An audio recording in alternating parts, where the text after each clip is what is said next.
বেতন হতে আয় বা চাকরি হতে আয়, এরপরে ভাড়া থেকে আয়, কৃষি আয়, আর্থিক পরিসম্পদতে আয়। আর কি ফলো করছি? আর এটা হচ্ছে ব্যবসা থেকে আয়। এখন করি ব্যবসা থেকে আয়টা কেন করবো না আলোচনা। ব্যবসা থেকে আয় আমরা আমাদের সাথে সম্পৃক্ত না, আমাদের ব্যবসায়িক পারমিশন না, ইত্যাদি ইত্যাদি কারণে আমি আলোচনা করবো না, আছে আমার কাছে, আমি আলোচনা করবো না। শুধু ব্যবসা থেকে আয়ের ক্ষেত্রে এটুকু কনসেপ্ট দিব যে যদি আপনাদের ব্যবসায় থাকতেও পারে, ইভেন আপনার ওয়াইফের আছে ব্যবসায়, তাহলে তো আপনি তাকে হেল্প করতে পারেন। ব্যবসা আয়ের ক্ষেত্রে টোটালি হচ্ছে অ্যাকাউন্টিং।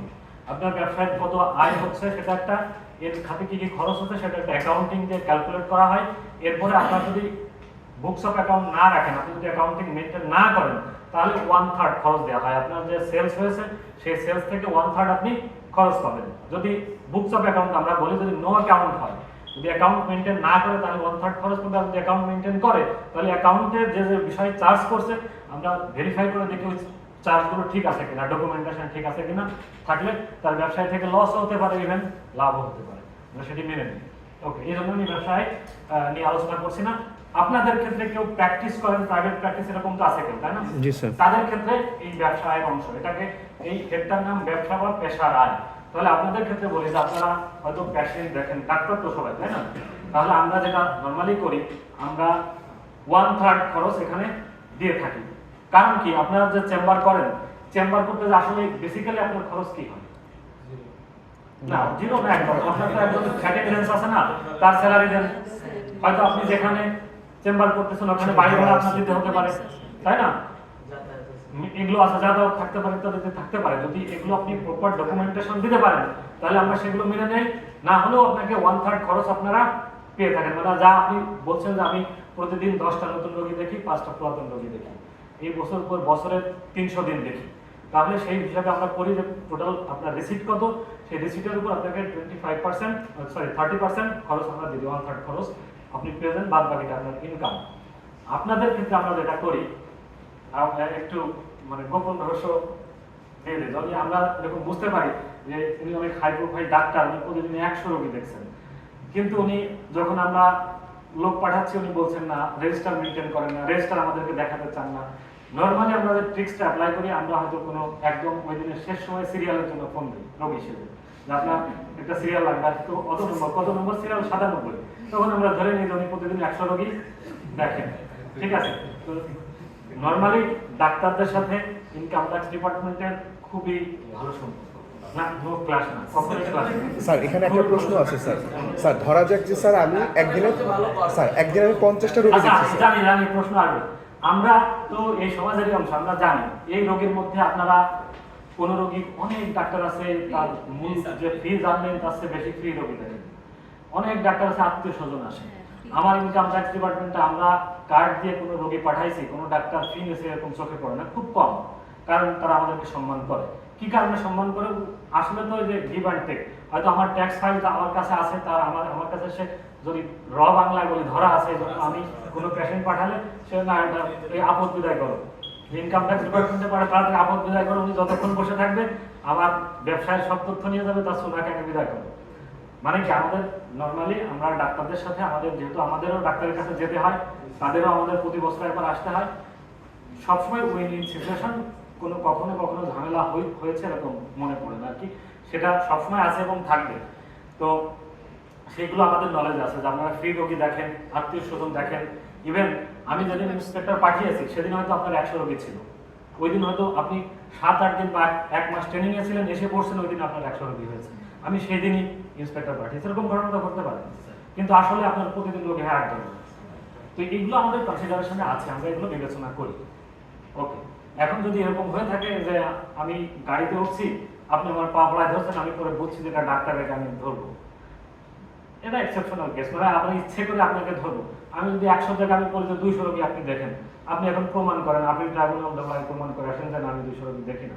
যদি কাউকে নাজেহাল করার প্রয়োজন হয় করতে পারেন, আপনি করতে পারেন, আপনি আমাকে প্যারাসিটামলের পরিবর্তে তার একটা দিয়ে দিতে পারেন, তাই না? ওকে, তো সেটা আমরা নিশ্চয়ই দেই না বা দিব না। তাহলে এটা আর্থিক পরিসম্পদ এবং ব্যবসা হতে আয়। এরপর একটা অন্যান্য উৎস হতে আয়। তাহলে এটা হচ্ছে সর্বশেষ হেডস অফ ইনকাম, অন্যান্য উৎস হতে আয়। অন্যান্য উৎস হতে আয় কেন নিলাম? বলছে হ্যাঁ অনারিয়াম থাকতে পারে, এবং বলছে যে আমরা যে এর আগে যে 6টা হেডস অফ ইনকাম আলোচনা করে ফেলেছি, এর মধ্যে যদি এমন কোনো ইনকাম হয়েছে এর মধ্যে পড়ে না থাকতে পারে, তাহলে সেটাকে আমরা বলবো অন্যান্য সূত্রের আয়। সেরকম কি হতে পারে আমি তো একটা উদাহরণ যদি দিই বুঝতে পারবেন। যদি একটু হাস্যকর একটা বলি, এরকম আমরা পেয়েছি কেউ সারা রাত জুয়া খেলছে, জুয়া খেলে 1 কোটি টাকা দিচ্ছে। এখন সকালে এসে চোর হলেও সাধু আর কি, সকালে এসে ইনকাম ট্যাক্স অফিসে বললাম এটা ট্যাক্স দিব, আমি টাকাটা ফাইট করতে চাই। যদিও জুয়া খেলা বাংলাদেশের আইনে পারমিট করে না, বাট ইনকাম ট্যাক্স আইনে বলছে আপনার যে সোর্স থেকে ইনকাম আসুক, কেউ যদি ইনকাম ডিক্লেয়ার করতে চায়, ট্যাক্স দিতে চায়, আমরা নিয়ে নেব। তার জুয়া খেলাটা বৈধ কি অবৈধ এটা দেখার জন্য আলাদা এজেন্সি আছে, তারা দেবে, দেশের অন্য সংস্থা আছে, তারা দেবে। তাহলে আমার কাছে সে সারা রাত জুয়া খেলে ইনকাম করছে, সেটা আসছে, এটা জুয়া খেলা যেহেতু তার বিজনেস না, তার পেশা না, সে ওই দিন হয়তো খেলে দিতে ফেলছে, তাহলে এটা আমরা কোন হেডে ফেলবো? ওই যে 6টি হেড আছে, কৃষি আয় না, তার চাকরি আয় না, কোনো আয় না, তাহলে এটাকে আমরা বলবো অন্যান্য সূত্রের আয়। আচ্ছা, ফটকা ব্যবসার নাম শুনেছেন? ইংরেজিতে বলে স্পেকুলেশন বিজনেস। ফটকা ব্যবসা আমি একটু বলবো, একটা উদাহরণ দিই। পুরান ঢাকা মানে একদম মৌলভীবাজার, ইমামগঞ্জ, চক বাজার, এগুলো তো নাম শুনেছেন। জি স্যার। এই সমস্ত জায়গায় হাজি সাহেবরা ব্যবসা করে, সব হাজি সাহেব, যার বয়স 16-17 বছর, সেও একাধিকবার হজ করছে, মানে প্রতি বছর তারা হজ করে, সবাই তাদের সবাই হাজি সাহেব। হাজি সাহেব একটা 100 স্কোয়ার ফিট বা 150 স্কোয়ার ফিট ছোট্ট একটা দোকান নিয়ে বসে থাকে, সেখানে কোটি কোটি টাকার বিজনেস। আর বিজনেস কি হয়, তার হয়তো ভেতরে একটা গোডাউন আছে, সেই গোডাউনে 1 কোটি টাকার গুডস আছে, গুডস আর প্রোডাক্টস আছে। সে কি করে এই গুডস এন্ড প্রোডাক্টস, তার ওই দোকানে যে 1 কোটি টাকার প্রোডাক্ট আছে সেটার একটা লিস্ট করা থাকে, ফর্দ করা থাকে।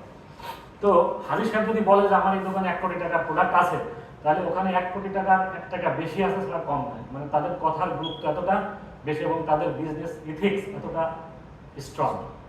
তার মানে তার দোকানে যদি হাজি সাহেব বলে যে 1 কোটি টাকার প্রোডাক্ট আছে, তাহলে নিশ্চয়ই 1 কোটি টাকা বেশি আছে ছাড়া কম নাই। এটা সবাই তাদের সাথে যারা বিজনেস করে তারা এই স্ট্যান্ডার্ড মেনটেন করে। তো ওই হাজি সাহেব ওখানে বসে ওই শব্দটা সেল করে দেয়, বলে আমার এখানে 1 কোটি টাকার এই প্রোডাক্ট আছে, সেখান থেকে আরেকজন কিনে নেয়, তারপরে ওই ফর্দটা আবার আরেকজন কিনে নেয়, এরকম একাধিক হাত বদল হয়। এই হাত বদল হওয়ার মাঝখানে যে ইনকাম জেনারেশন হয়, একজন 1 কোটি 5 লাখ টাকায় কিনলো, আরেকজন 1 কোটি 7 লাখ টাকায় কিনলো, যে এক একজনের এক এক রকম ইনকাম হচ্ছে। ফাইনালি ওই প্রোডাক্ট কে ডেলিভারি নেয় এটা বের করায় আমাদের ইনকাম ট্যাক্স ডিপার্টমেন্টের আমরা ঘরবাক থেকে বুঝতে পারি না। তাহলে এই যে এই টাইপের যে ইনকাম আছে, এগুলোকে ফটকা ব্যবসা বলা হয় বা স্পেকুলেশন বিজনেস বলা হয়। তাহলে এটাও এরকম একটি অন্যান্য সূত্রের আয়। অন্যান্য সূত্রের আয় আপনার আমার ক্ষেত্রে অহরহই ঘটতে পারে, এরকম কয়েকটি বিষয় নিয়ে আমি আলোচনা করব। আচ্ছা, এর মধ্যে কি আছে? রয়্যালটি ফি, কারিগরি জ্ঞানের জন্য ফি। কারিগরি জ্ঞানের জন্য ফি বলতে বোঝাচ্ছে আপনার যদিও ডাক্তার, আপনাকে তো পেশা ইনকাম, হয়তো এরকম কেউ আছে যে তার কারিগরি জ্ঞানের জন্য সে কোনো ফি পেয়ে থাকে তার চাকরির পাশাপাশি। যেমন যারা নকশা তৈরি করে, বাড়ির নকশা তৈরি করে, আবার চাকরি করে, সরকারি চাকরি করে, সে যদি তার ওই কারিগরি জ্ঞানের জন্য কোনো ফি পেয়ে থাকে, এটা তার অন্যান্য উৎসের আয়, এটা তার পেশা ইনকামও না, চাকরির আয়ও না। সাপোজ একজন ডিজাইনার, ডিজাইনার বলে না কি বলে, আর্কিটেকচার, একজন আর্কিটেকচার যদি সরকারি চাকরি করে, বাংলাদেশ যে সরকারি আর্কিটেকচার যে সব রাজুকের চাকরি করে, রাজুকের আর্কিটেকচার, সে যদি কারোর কোনো বন্ধুর একটা ডিজাইন করে দেয়, সেটার জন্য তো হিসাবে কোনো পারিশ্রমিক নাই, সেটা অন্যান্য সূত্রের আয়। ইউটিউব করলেও তো মনে পাবে, ইউটিউবার করলেও পাবে। আমি যদি আজকে ক্লাস নিচ্ছি এখানে, এই ক্লাস থেকে যে সম্মানিটা পাবো, এটি আমার অন্যান্য সূত্রের আয়। ওকে, এই টাইপের বিভিন্ন ইনকাম থাকতে পারে। তারপরে বলছে সরকার প্রদত্ত নগদ ভর্তুকি। আপনারা কোভিড কালীন একটা ইনসেন্টিভ পেয়েছিলেন, অনেকে পেয়েছেন, অনেকে পান নাই। তাহলে এই যে কোভিডের সময় যে ইনসেন্টিভ আপনারা পেয়েছিলেন, আপনারা একটা খুবই রিগোরাস একটা ডিউটি করেছিলেন, এই ডিউটির কারণে সরকার যে ইনসেন্টিভ দিয়েছিল সেটি আপনার অন্যান্য সূত্রের আয়। কারণ ওটা কিন্তু আইবাসে অ্যাড করে নাই বা আইবাস থেকে ব্যাংকে ঢোকে না, এটা একদম আর্থিকভাবে দিয়ে দিয়েছিল, তো এটা আপনার অন্যান্য সূত্রের আয়। এরপরে মূল যেগুলো নিয়ে আলোচনা করবো, দেখেন 67(2), 3(6) এরকম যে আমি আলোচনা করছি, এগুলো আয়কর আইনের ধারা। 67(2) বলছে সন্তোষজনক ব্যাখ্যাহীন ক্রেডিট। সন্তোষজনক ব্যাখ্যাহীন ক্রেডিট কি জন্য বলছে? ধরেন আমি আপনার ব্যাংক সার্চ দিলাম, আমাদের এই পাওয়ার দেওয়া আছে, আমরা যে কারণ যে কোনো সময় even the state of the government, মানে head of the state of the government, আমরা তারও ব্যাংক সার্চ দিতে পারি। তাহলে দেওয়ার পর তার ব্যাংকে যদি এমন কোনো ক্রেডিট হয় যে আপনার ব্যাংক অ্যানালাইসিস আমি করলাম, করে দেখলাম যে আপনার ইনকাম, সোর্স অফ ইনকাম আপনি ফাইলে শো করছেন শুধু স্যালারি ইনকাম, আপনার স্যালারি পেয়েছেন আপনি 7 লাখ টাকা, কিন্তু ব্যাংকে ক্রেডিট 23 লাখ টাকা, তখন আপনার কাছে আমরা একটা ব্যাখ্যা চাইবো যে আপনার ব্যাংক পর্যালোচনা করে দেখা যাচ্ছে যে আপনি ইনকাম পেয়েছেন 7 লক্ষ টাকা, তো আপনার ব্যাংকের জমা 23 লক্ষ টাকা এই অর্থ বছরে। এটা যদি আপনার কাছে কোনো ব্যাখ্যা থাকে তাহলে এই তারিখের মধ্যে আপনি অথবা আপনার মনোনীত প্রতিনিধির মাধ্যমে জানাবেন। তাহলে এই ক্ষেত্রে আপনি দুইটা কাজ করতে পারেন, একটা হচ্ছে ব্যাখ্যা একটা দিতে পারেন, অথবা আপনি চুপ থাকতে পারেন, নিশ্চুপ থাকতে পারেন। তো আমরা যদি ব্যাখ্যা দেন আপনি, তাহলে সেই ব্যাখ্যা যদি আমার কাছে সন্তোষজনক মনে হয়, ইটস ওকে।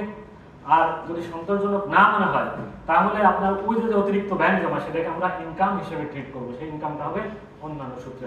আমরা ধরে নিব যে আপনার অন্যান্য ইনকাম ছিল, সেটা আপনি শো করেন নাই বলে ব্যাংক জমাটা বাড়ছে। আর যদি আপনি ব্যাখ্যা দেন, সেটা আমার কাছে সন্তোষজনক না, এটা একটা গেল। আর যদি আপনি ব্যাখ্যা না দেন, তাহলে তো আমি ধরে নিব যে আপনি, আপনার কাছে ব্যাখ্যা নাই বলে আপনি ব্যাখ্যা দিচ্ছেন না, তাহলে অতিরিক্ত ব্যাংক জমাকে আমি অন্যান্য সূত্রের আয় হিসেবে ট্রিট করব। ক্লিয়ার বিষয়টা?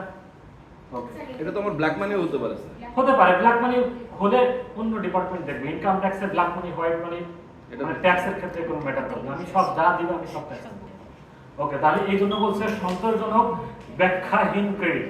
আপনার ব্যাখ্যা সন্তোষজনক হতে পারে, আবার সন্তোষজনক নাও হতে পারে, অথবা আপনি ব্যাখ্যা দেন নাই, সেক্ষেত্রে আমি আপনার এই অতিরিক্ত যে ব্যাংক ক্রেডিট সেটাকে মোট আয়ের সাথে যোগ করে দেবো। তাহলে ব্যাংক জমা একটা হতে পারে, আরেকটা হচ্ছে ব্যাংক স্থিতি। ব্যাংক স্থিতিটা কি? 30 জুন তারিখে আপনি যে বছর রিটার্ন জমা দিচ্ছেন, এই বছরের ব্যাংক স্টেটমেন্ট তোলেন হিসাবে আমরা তুলে দেখবেন যে 30 জুন তারিখে আপনার ক্রেডিট স্থিতি কত আছে। একটা হচ্ছে ব্যাংক জমা কত টোটাল বছরে। ব্যাংক জমা হয়তো 50 লাখ হতে পারে, কিন্তু ব্যাংক কার্ড স্থিতি আপনার মাত্র 2 টাকা আছে, তাই না? তাহলে আপনি অবশ্যই প্রতি বছর একটা জিনিস খেয়াল করবেন যে আপনার যে বছর রিটার্ন জমা দিচ্ছেন, এই বছরের 30 জুন তারিখে আপনার ব্যাংকের স্থিতিটা কত আছে। ধরেন স্থিতি আছে 7 লাখ টাকা, আর আপনার দেখালেন যে রিটার্নের একটা অংশ আছে যে ব্যাংকে কত, হাতে নগদ কত। আপনি ব্যাংকে ওখানে লিখে দিলেন যে 2 লাখ টাকা, তাহলে দুটা দুই রকম হয়ে গেল না? অ্যাকচুয়ালি তো আমি ব্যাংকে পেলাম যে আপনার ব্যাংক স্থিতি 7 লাখ টাকা, আর আপনি বলছেন 2 লাখ টাকা। তাহলে এই ক্ষেত্রে আমি 5 লাখ টাকা গিয়ে আমি 5 লাখ টাকা আপনার অন্যান্য সূত্রের আয় হিসেবে মোটের সাথে যোগ করে ট্যাক্স করে দিবেন। বিষয়টা ক্লিয়ার? তাহলে ব্যাংক নিয়ে একটু সেনসিটিভ থাকবেন, একটু সিরিয়াস থাকবেন। ব্যাংকে প্রয়োজনে যদি ট্যাক্স হাইড করতে চান, একাধিক অ্যাকাউন্ট করে অন্য ব্যাংকে করবেন, যে ব্যাংকে স্যালারি ঢুকে সেটাতে ট্রানজাকশন কম করবেন প্রয়োজনে, মানে একটু নিরাপদে থাকার জন্য, একটু স্বাচ্ছন্দ্য থাকার জন্য। পরে যদি ইনকাম ট্যাক্স ডিপার্টমেন্ট সার্চ দিয়ে ধরে, আপনার উদ্দেশ্য তো ট্যাক্স ফাঁকি দেয়, আপনি ফাঁকি দিতে থাকেন যতদিন পারেন, যখন ধরবে তখন দেখা যাবে কি হয়। 67.3 বলছে সম্পদের মালিক ঋণ গ্রহণ, ব্যয় নির্বাহ বা লেনদেন পরিসম্পদকে প্রভাবিত করে, সেক্ষেত্রে অন্যান্য সূত্রের আয়। আচ্ছা, এটা আমি আলোচনা করবো না, পরেরটা করি। লিজ ভাড়ার মাধ্যমে প্রাপ্ত স্যালারি বা প্রিমিয়াম, এটাও আমরা ওই বাড়ি ভাড়ার মধ্যে আলোচনা করে ফেলেছি। ওই যে বলছিলাম যে কোনো বাড়ি যদি লিজ দেওয়া থাকে, সেই লিজের পরিবর্তে আপনি যদি কোনো প্রিমিয়াম পান, সেটা হবে বাড়ি ভাড়া ইনকাম, না হয় অন্যান্য সূত্রে। মানে বাড়ি যদি ভাড়া দেওয়া থাকে তাহলে তো ভাড়া হতে আয় চলে, আর যদি বাড়ি আপনি লিজ দিয়ে থাকেন তাহলে লিজের ক্ষেত্রে ইনকামটা হবে অন্যান্য সূত্রে আয়। ওকে। 67.9 এটা লটারি, শব্দজোট, কার্ড গেম, অনলাইন গেম, এরকম খেলা জয়লাভ করা। আমি যেটা আলোচনা করে ফেললাম যে জুয়া খেলার মাধ্যমে কার্ড গেম। এখন তো অনেকে গ্রামে যে দেখবেন 3-4 জন যুবক বসে এই মোবাইলে ওই লুডোর মধ্যেই জুয়া চলে, তাই না? হিউজ, একদম তো সমাজ শেষ। আমরা যে বয়সে ফুটবল ক্রিকেট খেলছি, ওরা এখন সেই সময় এই মোবাইলের ভিতরে জুয়া খেলতেছে। আল্লাহ জানে এই জেনারেশন কি হবে। 67.13টা ইম্পর্টেন্ট। এইটা আপনারা বিভিন্ন সময় আপনাদের ক্ষেত্রে এটা সমস্যা হয়, আপনারা এটাকে ফেস করেন। এইটা একটু সতর্ক থাকতে হবে, এটা নিয়ে আমি আলোচনা করবো বিস্তারিত। বলছে ক্রস চেক বা ব্যাংক ট্রান্সফার ব্যতীত গৃহীত ঋণ, অগ্রিম দান বা অন্য কোনো প্রকার ডিপোজিট। আমি সংক্ষেপে বলি, আপনি যদি এক অর্থ বছরে কারোর কাছ থেকে লোন নিয়ে থাকেন বা দান নিয়ে থাকেন, সেই দানের পরিমাণ যদি 5 লক্ষ টাকার অধিক হয়, তাহলে অবশ্যই সেটা ব্যাংকিং চ্যানেলে নিতে হবে। ব্যাংকিং চ্যানেল বলতে বোঝায় আপনি যার কাছ থেকে নিচ্ছেন তার অ্যাকাউন্ট ডেবিট হবে, আপনার অ্যাকাউন্ট ক্রেডিট হবে। সেম ইস্যু নাম্বার দিয়ে, ওর যে চেক নাম্বার দিচ্ছে সেই চেক নাম্বার আপনার ব্যাংকের অ্যাকাউন্টে যখন ক্রেডিট হবে লেখা থাকবে এই চেক থেকে এটা ক্রেডিট হয়েছে, ওনার অ্যাকাউন্টে লেখা থাকবে যে ডেবিট হয়ে অমুক অ্যাকাউন্টে গেছে। এইভাবে আমরা ক্রস ভেরিফাই করি, দুইটা ব্যাংক স্টেটমেন্ট ক্রস ভেরিফাই করি। তাহলে ক্রস ভেরিফাই করে যদি দেখি যে না এটা সঠিক নাই, তাহলে আপনি যে লোন বা গিফট কারোর কাছ থেকে নিছেন সেটাকে যে নিছে তার ইনকাম হিসেবে যোগ করে দেয়, সেটাকে অন্যান্য উৎসের আয় দেয়। তাহলে মূল কথা আমি আসছি, মূল কথা হচ্ছে এক অর্থ বছরে 5 লক্ষ টাকার অধিক যদি আপনি লোন বা দান বা উপহার যাই নেন না কেন, সেটা অবশ্যই ব্যাংকিং চ্যানেলে নিতে হবে। ব্যাংকিং চ্যানেল বলতে একজনের অ্যাকাউন্ট ডেবিট, আপনার অ্যাকাউন্ট ক্রেডিট বোঝায়। 5 লক্ষ টাকা অনেকে প্রশ্ন করতে পারেন যে আমি একজনের কাছ থেকে 2 লক্ষ টাকা, আরেকজনের কাছ থেকে 2 লক্ষ টাকা, আরেকজনের কাছ থেকে 2 লক্ষ টাকা দিচ্ছি, সেক্ষেত্রে কি হবে? সেক্ষেত্রে বলা আছে যদি একই অর্থ বছরে একাধিক মানুষের কাছ থেকেও 5 লক্ষ টাকা এক্সিড করে তাহলে আপনাকে সেটা ব্যাংকিং চ্যানেলে হতে হবে। তার মানে আপনি নিরাপদে থাকার জন্য 1 টাকা 2 টাকা যায়নি ব্যাংকিং চ্যানেলে, ঠিক আছে? ইভেন যাকে আপনি দিবেন বা আপনি যার কাছ থেকে নিচ্ছেন তাকে বলবেন তার ট্যাক্স ফাইলে ওটা দেখিয়ে দেয়, ট্যাক্স ফাইল থেকে ওটা আউট হওয়া লাগবে, মানে যে আপনাকে গিফট দিচ্ছে তার ট্যাক্স ফাইল থেকে তো 5 লক্ষ টাকা আউট হওয়া লাগবে, তাই না? আর আপনার অ্যাকাউন্টে ক্রেডিট হওয়া লাগবে। তাহলে যেমন অ্যাকাউন্টে, ব্যাংক অ্যাকাউন্টে ক্রেডিট হবে, ডেবিট হবে, ওরকম দুইজনের যদি ট্যাক্স ফাইল থাকে তাহলে ট্যাক্স ফাইলেও একজনের ফাইলে ডেবিট হবে, একজনের ফাইলে ক্রেডিট হবে। আমরা এগুলোকে ক্রস ভেরিফাই করি, করে যদি না মিলে তখন আমরা যে নিচ্ছে তার অ্যাকাউন্টে বা তার রিটার্নে এটাকে অন্যান্য চিত্রের আয় হিসাবে, মোটা হিসাবে যোগ করে দিই। প্লিজ আপনার কোশ্চেন ছিল। এমন যদি গল্প আছে 1 লাখ টাকা ক্রেডিট হিসেবে নিয়ে হবে, ওটা কি স্যার ফার্স্টে বেশি দেখা হবে? বুঝি না। এমন যদি স্যার অল্প হয় স্যার, সেটাও কি প্রতিবার ট্যাক্সে দেখা হবে? না, ওই যে একই অর্থ বছরে যদি 5 লক্ষ টাকা এক্সিড করে তাহলে আপনাকে আমরা সেটাকে কোয়ারি করব, আদারওয়াইজ আমরা কোয়ারি করি না। তো নরমালি কি, যেহেতু আমরা সরকারি চাকরি করি, আপনার তো একটা রেকর্ড থাকা দরকার, এই জন্য আমরা চেষ্টা করবো সেটা যাই হোক না কেন ব্যাংকিং চ্যানেলে নেওয়া। তাহলে আপনি ধরেন আপনার ফাইলটা দুদক কল করতে পারে যে কোনো কারণে হোক, তখন তো আমরা তো একটা ট্যাক্স পারপাসে বলছি 5 লক্ষ টাকা, দুদক তো 2 টাকা হলেও ধরবে, বলবে আপনি কার কাছ থেকে নিয়েছেন, তখন সে প্রমাণ চাইবে যে কার কাছ থেকে নিয়েছেন, তার ব্যাংক অ্যাকাউন্ট ডেবিট হয়েছে কিনা। এই জন্য আমরা যেটা করব, যে কোনো টাকা কারোর কাছ থেকে লোন বা গিফট নিলে ব্যাংকিং চ্যানেলে করার চেষ্টা করবো। অবশ্যই আপনি ব্যাংকিং চ্যানেলে দেবেন।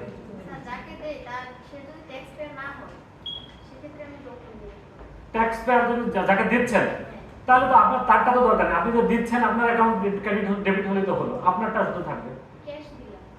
ক্যাশ দেওয়াটা, যে ক্যাশকে আমরা এনকারেজ করতেছি না, ক্যাশটাকে আমরা ডিসকারেজ করতেছি, আপনি ক্যাশটাকে অ্যাভয়েড করেন, যেটা আপনার বৈধ ডকুমেন্ট রাখার জন্য আপনি ক্যাশটাকে অ্যাভয়েড করেন। স্যার আরেকটা প্রশ্ন হচ্ছে স্যার, কেউ যদি ডোনেশন করে স্যার, যেমন আমাদের কোম্পানি যদি অসুস্থ হয়ে যায়, কোনো একটা নির্দিষ্ট ব্যাংক অ্যাকাউন্টে একটা ইউজার আমাদের টাকা তোলা হবে। হ্যাঁ বুঝছি, এটা আসলে আমরা সরকারি চাকরি করে এটা আমাদের করার সুযোগ নাই, আমাদের এটা সতর্ক থাকতে হবে। আপনি প্রয়োজনে অন্য কারোর অ্যাকাউন্টে এনে সেটাকে ম্যানেজ করেন, করলে আপনি তো পরে যদি এটাকে আপনাকে সুযোগ দেয় যে ওনার একজন রিলেটিভ, আপনি ঢাকায় চাকরি করেন, আপনার একটা গেস্ট, আপনার একটা রিলেটিভ ঢাকায় ট্রিটমেন্টের জন্য আসছে, গ্রাম থেকে টাকা পাঠাচ্ছে, আপনার অ্যাকাউন্টে ঢুকছে, এটাকে যদি আমরা সুযোগ দিই, আপনি হয়তো জেনুইনলি নিচ্ছেন, কিন্তু এই সুযোগে অনেকে এই সুযোগটাকে কাজে লাগায়। এই জন্য আইন যেহেতু করা হচ্ছে, কিছু করার নেই। ওকে, আমরা একটু আগাই। এখানে লাল কালিতে লেখা আছে, আমি যে আইনটার কথা বললাম যে একজনের অ্যাকাউন্ট ডেবিট হতে হবে, আরেকজনের অ্যাকাউন্ট ক্রেডিট হতে হবে, এই আইনটা একটা জায়গায় প্রযোজ্য নয়। সেটি হচ্ছে যদি এই দান, লোন স্বামী স্ত্রীর মধ্যে বা পিতামাতা এবং সন্তানের মধ্যে হয়ে থাকে। ক্লিয়ার? মানে যদি স্বামী স্ত্রীকে দেয়, স্ত্রী যদি হাজব্যান্ডকে দেয়, অথবা বাবা ছেলেকে দেয়, ছেলে বাবাকে দেয় বা মাকে দেয়, সেই ক্ষেত্রে ব্যাংকিং চ্যানেল না হলেও কোনো সমস্যা নাই। তারপর কি স্যার দেখানো লাগে দলিল স্যার? হ্যাঁ, তারপর কি স্যার দলিল দেখানো লাগে স্যার? দান করলে অবশ্যই দান করলে দান তো একটা উইল করে করা। জমি বিক্রির টাকা ছেলেকে দেয় স্যার, সেক্ষেত্রে কি স্যার কোনো দানপত্র আমাদের দেখানো লাগে স্যার? যে দানপত্র না, দান জমি বিক্রি, ধরুন বাবা জমি বিক্রি করছে, সেক্ষেত্রে আপনাকে হয়তো 1 কোটি টাকা দিচ্ছে, সেক্ষেত্রে আমরা কয়েকটা জিনিস দেখি। কি দেখি? যে বাবা জমিটা বিক্রি করছে, বাবা অ্যাকচুয়ালি জমির মালিক কিনা, বাবা অ্যাকচুয়ালি জমিটা বিক্রি করছে কিনা, তাই না? বাবার যদি ট্যাক্স ফাইল থাকে তাহলে ট্যাক্স ফাইলে জমিটা দেখানো ছিল কিনা, এই কয়েকটা জিনিস। মানে এগুলো বেশিরভাগ কমন সেন্স, মানে আপনি নিজে মিলালেই পেয়ে যাবেন যে কোন জিনিসগুলো আসলে চেক করা উচিত। আপনি চিন্তা করবেন যদি এরকম কোনো বিষয় অ্যারাইজ করে, আপনি জাস্ট নিজেকে উপকর কমিশনের চেয়ারে বসাবেন যে আমি ওই চেয়ারে থাকলে কি কি জিনিস দেখতাম, ওকে, আপনার আনসার পেয়ে যাবেন। তাহলে সেই বিষয়গুলো আপনি প্রিকশনস হিসেবে একটু দায়িত্ব নিয়ে নেবেন। 713 গেল, 714, এটাও আমি একটু আলোচনা করব। এটা কি আলোচনা করব? ধরেন আপনি একটা বাড়ি তৈরি করতে গেছেন, একটা বাড়ি তৈরি করতে যে ওই বছরে 30 লাখ টাকা খরচ করছেন। তো যখন ট্যাক্স ফাইল করতেছেন, তখন করতে যে দেখলেন যে আপনার ফাইলে 30 লাখ টাকা পরিমাণ টাকা নাই, পয়েন্ট মানি নাই, তখন লয়ারকে বললেন এটা কি করার আছে। লয়ার তখন আপনাকে পরামর্শ দিবে, আইনে একটা সুযোগ রাখা হয়েছে। কি সুযোগ রাখা হয়েছে? সেটাও জেনুইন সুযোগ। কেমন? যে আপনি হয়তো এই বাড়িটা তৈরি করতে যে রড কিনছেন, সিমেন্ট কিনছেন, এটা তো বাকিতেও তো কিনতে পারেন, তাই না? হঠাৎ এরকম আপনার হয়তো নিকট আত্মীয় কোনো রড সিমেন্টের দোকানে খালি বাকিতে মাল কেনা যায়, তখন বলবে যে আপনি যে 30 লক্ষ টাকা খরচ করেছেন, আপনি হয়তো সবই খরচ করে ফেলছেন, কিন্তু যেহেতু এখন ফাইলে টাকা নাই, লয়ার বলবে আমি একটা বাকিতে মাল কেনা দেখিয়ে দেবো যে আমি 15 লক্ষ টাকা বাকিতে রড সিমেন্ট কিনেছি। তো ইনকাম ট্যাক্স ডিপার্টমেন্ট বলছে এটা ঠিক আছে, ইটস ওকে, ইটস ফাইন, আপনার তো এরকম থাকতেই পারে। কিন্তু একটা বার দিয়ে দিয়েছে। বারটা কি বলছে যে বাকিদের যে মাল কিনেছেন এটা যে বছরে রিটার্নে শো করেছেন তার পরবর্তী 2 বছর পার হওয়ার পরে থার্ড ইয়ারে যে ওই যে মাটিতে মাল কিনেছেন এই বাকিটা আপনার পরিশোধ দেখাতে হবে। যদি পরিশোধ না দেখান তাহলে যতটুকু অপরিশোধিত থাকবে ততটুকুকে অন্যান্য সূত্রের আয় হিসেবে গণ্য করা হবে। কেন করা হলো? কারণ এই যে আপনি 15 লক্ষ টাকার মাল কিনেছিলেন বাকি টাকা তো লাইফ টাইম লিখে দেন, তার মানে কি আপনি আসলে বাকিতে মাল কেনেন, বাকিতে কিনলে তো আপনার তাকে পে করার কথা ছিল। তার মানে আপনি ইনকাম ট্যাক্স হাইড করার জন্য এটাকে একটা সাজিয়েছেন যে বাকিতে মাল কিনছে। আর যদি এই বারটা করা হয়েছে মানে আপনার ওই বাকি টাকাটা তাকে পরিশোধ করতে হবে।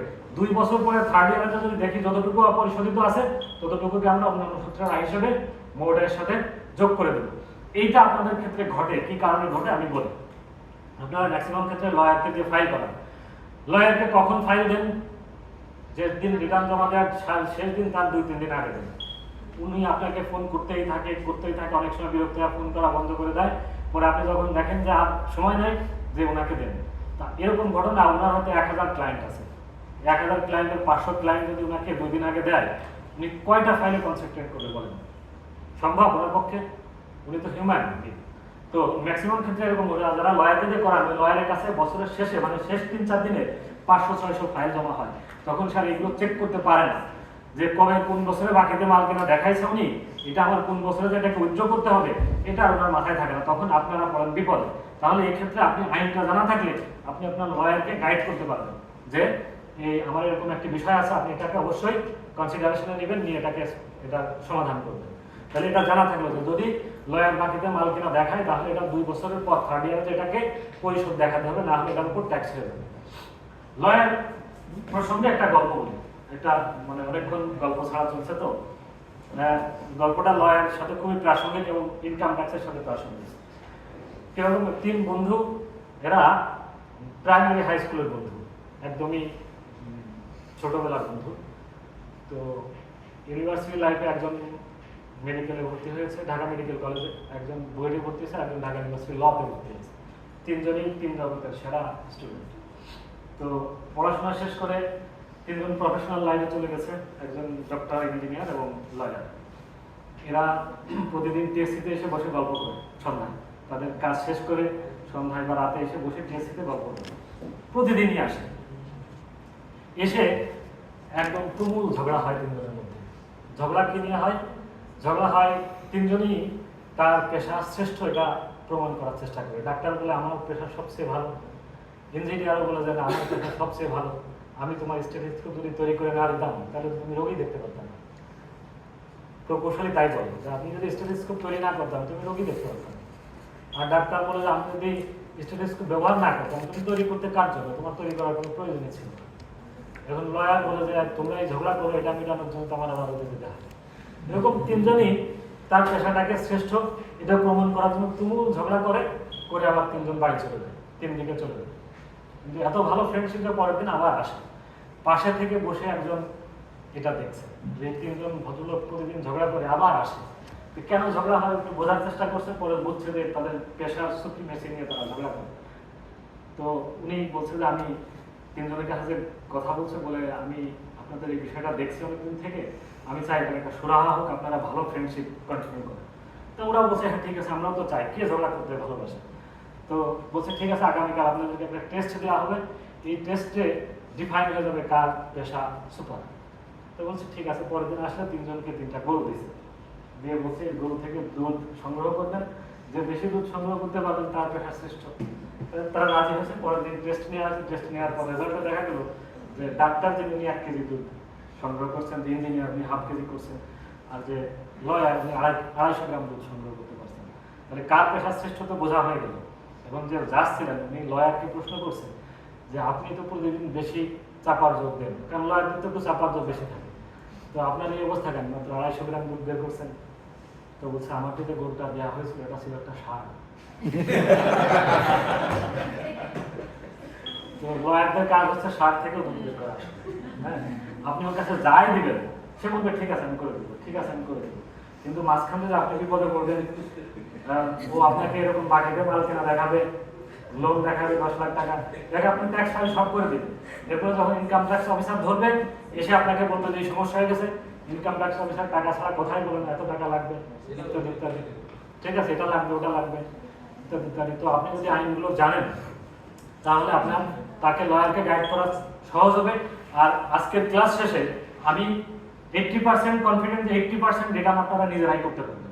আমি কথা দিচ্ছি আপনাদেরকে, আমার সাথে আগামী 45 মিনিট আমার সাথে থাকেন, আপনারা নিজেদের রিটার্ন নিজেরাই তৈরি করতে পারবেন। প্রথম বছর 80% করতে পারবেন। এই 20%-এর জন্য ইনকাম ট্যাক্স আপনার যা ফ্রেন্ডরা আছে বা আমাদের কোনো স্টাফ আছে তাদের হেল্প নেন। থার্ড ইয়ারে যে দেখবেন আপনারা আর হেল্প নিয়ে লাগতেছে না, 1-2 বছর শুধু লেগে থাকেন। আমি এরকম বলে থাকি যে ইনকাম ট্যাক্সের এই কাজটা হচ্ছে এরকম একটি কাজ, আপনার তিনটা কারণ এটা ইম্পর্টেন্ট। কি কারণে? আপনি সারা বছর খুবই পরিশ্রম করে ইনকাম করেন, সেই ইনকামের একটা অংশ সরকারকে দিতে হবে। তুমি এত পরিশ্রম করে ইনকাম করছেন, সেটা থেকে একটা অংশ দিচ্ছেন, দ্বিতীয় যে কিছু আইন না জানার কারণে বিপদে পড়ছেন, তাহলে এর চেয়ে কষ্টের কাজ কিছু আছে? ইনকাম ট্যাক্স অফিস হচ্ছে এরকম একটা অফিস, যে অফিস আপনার প্রত্যেক বছর একবার যেতে হয়, কোনো সার্ভিস আপনি পান না, কি আপনার পকেটের টাকা দিতে হয়। পুলিশ অফিসে আপনি কি জন্য যান? কোনো ক্লিয়ারেন্সের জন্য যান। সাব রেজিস্ট্রি কেন যান? আপনি জমি রেজিস্ট্রি করতে যান, মানে সব জায়গায় যান আপনারা সার্ভিস পেতে। আর এই অফিসটায় আপনি যান কি জন্য? পকেটের টাকা দিতে। আপনি ইনকাম করেন সেই টাকা দিতে যান, দিয়ে আবার বিভিন্ন রকম নাজেহাল হতে হয়। এর চেয়ে কষ্টের কাজ তো আর নাই আসলে। কেন হতে হয়? আপনি হয়তো আইন জানছেন না, বা ছোটখাটো কিছু ভুল ত্রুটি থাকছে এই কারণে। এই জন্য আমি বলি, যেটার জন্য আপনার প্রত্যেক বছর একবার ফেস করতে হচ্ছে। সাব রেজিস্ট্রি অফিসে আপনি লাইফ হয়তো একবার যান, পুলিশ অফিসে আপনি কোনো অপরাধ না করলে, আমি যদি আরো খারাপ বাংলা বলি, কোনো আকাম না করলে আপনার পুলিশ অফিসে যেতে হয় না। কিন্তু ইনকাম ট্যাক্স অফিসে আপনি ভালো কাজ করেন, খারাপ কাজ করেন, প্রত্যেক বছর আপনার একবার যেতে হচ্ছে। তাহলে এই কাজটা কেন আপনি অন্যের উপর ছেড়ে দিচ্ছেন? এটা হলো 2 নম্বর। 3 নম্বর হচ্ছে ইনকাম ট্যাক্স ডিপার্টমেন্ট আপনার বেডরুমের তথ্য নিয়ে কাজ করে, কারণ আপনার ঘরে এসি ইউজ হয় নাকি ইউজ হয় না সেটাও আমার জানার অধিকার আছে, এবং আমরা জানি, জানার চেষ্টা করি। তাহলে এত সেন্সিটিভ একটা জিনিস, আপনার কয়টা এসি আছে, আপনার ব্যাংকে কত টাকা আছে, আপনার কোথায় জমি আছে, এই জিনিসগুলো আপনি অন্য মানুষকে দিয়ে করাচ্ছেন, মানে আপনার সিক্রেসিটাকে এক্সপোজ করে দিচ্ছেন। সিক্রেসি বা প্রাইভেসি যেটাই বলে আপনার এক্সপোজ করে দিচ্ছেন। হয় তাহলে আপনার এই 3-4টি কারণে আমি মনে করি যে ইনকাম ট্যাক্স অবশ্যই আপনাদের নিজেদের শেখা উচিত। It is not rocket science. I am student of political science. আমি পলিটিক্যাল সায়েন্সের স্টুডেন্ট হিসেবে যদি পারি, আপনি অনেক মেধাবী, ঢাকা মেডিকেলে পড়ছেন, চট্টগ্রাম মেডিকেলে পড়ছেন, আপনারা ইনকাম ট্যাক্স রিটার্ন তৈরি করতে পারবেন না, এটা বিশ্বাসযোগ্য না। শুধু একটু 2-3টা বছর চেষ্টা করবেন, করলে আপনারা ইনকাম ট্যাক্স নিজেরা করতে পারবেন। ওকে, আমি দেখি এরপর আগাই, আমরা প্র্যাকটিক্যাল সেশনে চলে যাব। আচ্ছা, আয়কর রিটার্ন কারা দিবেন এটা নিয়ে আলোচনা করবো না। যাদের 3,50,000 টাকা বেশি ইনকাম আছে, মহিলা করদাতাদের ক্ষেত্রে সেটি 4 লক্ষ টাকা, এর বেশি ইনকাম থাকলে তাদেরকে রিটার্ন দিতে হবে এবং ট্যাক্স দিতে হবে। প্লিজ। প্রশ্ন আছে, সেটা হচ্ছে স্যার শেয়ার মার্কেট থেকে যে আয়টা, এটা কি স্যার ফটকা হিসেবে কাউন্ট হবে? না, এটা আর্থিক পরিসম্পদ। এটা আর্থিক, কারণ এটা তো একদম ফর্মাল চ্যানেল। আপনি শেয়ার কিনতেছেন ব্যাংকিং মাধ্যমে যাচ্ছে আসতে, এটা তো ফর্মাল চ্যানেল, এবং শেয়ার মার্কেটে বিনিয়োগ থাকলে সেটার উপর আপনি রিবেটও পাবেন। সরকারি চাকরিজীবী হিসেবে তারা কি? আচ্ছা, সার্ভিস রুল পারমিট করে না, বাট শেয়ার মার্কেট তো এখন চলছে সরকারি আমলাদের টাকায়, এটা তো আপনারা জানেন নিশ্চয়ই। এটা আসলে জসিমুন দেশে ধরা যায়, যে দেশের যে নিয়মটা আপনি সেইভাবে চলবেন। স্যার, ছোট্ট একটা প্রশ্ন ছিল স্যার, সরকারি কর্মকর্তাদের ফ্রিল্যান্সিং থেকে বিদেশ থেকে আয় করার সুযোগ আছে নাকি? প্রথম কথা। দ্বিতীয় কথা হচ্ছে যে স্যার, আমি লেখালেখি থেকে একটা আয় করি স্যার, সেটা করার বৈধতা আছে নাকি, বা সেটা আমার দেখানোর কোনো সুযোগ আছে নাকি? এবং আমি স্যার ইউটিউব থেকেও স্যার আয় করি স্যার। আমি একটা কথা বলি সব প্রশ্নের উত্তর। আমি তো আগেই বলছি যে জোয়ার আয় যদি আমি ইনকাম ট্যাক্সে দেখাতে পারি, তাহলে আপনার এই যেগুলো বললেন এগুলো তো ভেরি মাস। স্যার, এই বিষয়ে কোনো বিধান বা প্রবিধান কোথায় আছে স্যার? কোথাও নাই। আমি আমার জানা অবশ্যই করতে পারে, পারমিশন নিতে হয় তার হায়ার অথরিটি, এটা আপনাদের সার্ভিস করে আছে।